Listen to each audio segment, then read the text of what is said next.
Okay, so welcome to your deep dive, and today we're doing something pretty amazing, I think. Yeah. We're headed over to Sri Lanka, this place called Sigiriya. Oh, yeah, I've heard about this place. This is great. Yeah, and on the surface it might just seem like, oh, another historical site, but Right. we're gonna dive deep and figure out why this place is so special. Yeah, Right. it's a UNESCO World Heritage Site, so it's got to have something going for it, right? Exactly. Yeah, and we've gone through a ton of material for this one.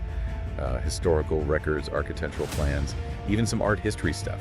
Wow. Yeah. So we're going to try and bring all this together to paint a picture of not just like the what of Sigiriya, like what is it, but like the Right. why should we care? Yeah, why is this place so important? Yeah, exactly. Yeah. So to start off, I think we're going to address the elephant in the room. Like, this place looks insane. Oh, yeah. It's this massive rock formation, like 200 meters tall. 200 meters, that's taller than most skyscrapers. I know, it's crazy. And then on top of that, they built this whole fortress. It's like something out of a movie or something, you know? Yeah, it's like something out of Lord of the Rings or something. Right.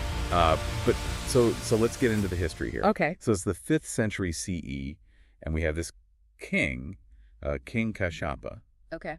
and he came to power in a pretty, let's say, interesting way. Oh, interesting. How's that? Yeah. Well, he overthrew his own father. Oh, wow. Yeah, and the reason, or at least the reason he gave, was that he was afraid of his half brother, who was the rightful heir. Oh, so he was kind of paranoid. Yeah, exactly. And so because of this fear, he decided to move the capital to this really remote location and build this crazy fortress. Which is Sigiriya. Exactly. Yeah. And it wasn't just about like, basic protection. It was like this huge display of power, Yeah, it must have been pretty impressive to see back then. Oh, yeah, absolutely. And it wasn't just some like basic castle on a hill or whatever this was. Right. Like a whole city up there. They had palaces, gardens, even like a really advanced water system. Really? Yeah, like they were pumping water all the way up this 200-meter rock to power fountains irrigate the gardens. Right. It's crazy. That's amazing. I mean, considering the technology they had back then. I know, it's like centuries ahead of what they were doing in Europe at the same time. Yeah.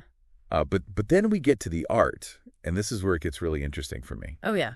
So you have these frescoes, these paintings, these like heavenly maidens, these apsaras. I've seen pictures. They're beautiful. Oh, they're stunning. Yeah. And they're painted like right on the rock face, high up on this sheer cliff. Wow, that must have been really difficult to do. Oh, yeah. I mean, can you imagine, like, they had to build scaffolding mix pigments from like minerals and plants. Yeah. And then like paint in the open air, exposed to the elements. It's crazy. It shows real dedication to their craft, Totally. And like you said, it tells us something about their society. Right. Like that art was important to them. Exactly. And it wasn't just for the king and his court either. You have the mirror wall. Oh, yeah. The mirror wall. It was polished so smooth that the king could see his reflection in it. And what's so cool is that people were writing on it like graffiti. Really? Yeah. Like over 1,000 years ago, people were leaving messages on this wall. It's amazing. Wow. That's like the original social media. I know, right?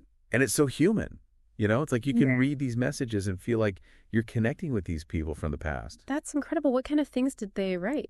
Well, a lot of it's pretty mundane, like, complaints about the weather or like, wishing their favorite chariot team would win. Right.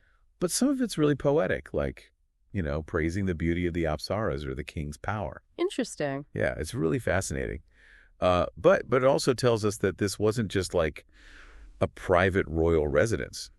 Yeah. People were coming here, visiting, admiring the art, leaving messages. It was like a public space in a way. I see. So it was like a cultural hub as well as a fortress. Exactly. And then there's this whole other layer to it. What's that? So after Kashyapa's reign, there's some evidence that Sigiriya was turned into a Buddhist monastery. Really? Yeah, like they found archaeological remains of monastic buildings and stuff. So this fortress, this palace, became a place of peace and contemplation.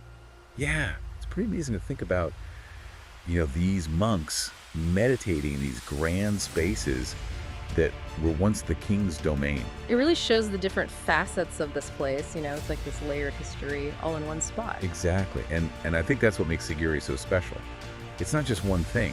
Right. It's a palace, a fortress, a potential monastery, an art gallery, an engineering marvel. It's like a microcosm of Sri Lankan history and culture. Yeah, it's like a time capsule. Totally. And it makes you think about, like, the passage of time, the rise and fall of empires, and the enduring power of human creativity. Definitely. So, if you ever get a chance to visit Sri Lanka, Yeah, Sigiriya is definitely worth checking out. I'll have to put it on my list.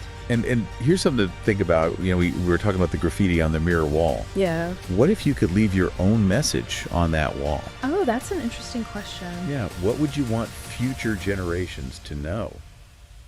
Something that would last for centuries. I'll have to give that some thought. Yeah. It's something to ponder as you continue your own deep dive into Sigiriya. Absolutely. Yeah. This is a place that definitely deserves further exploration. Because, the exploration never really ends, does it? Never. So until next time, keep on diving. Keep on diving. See you later.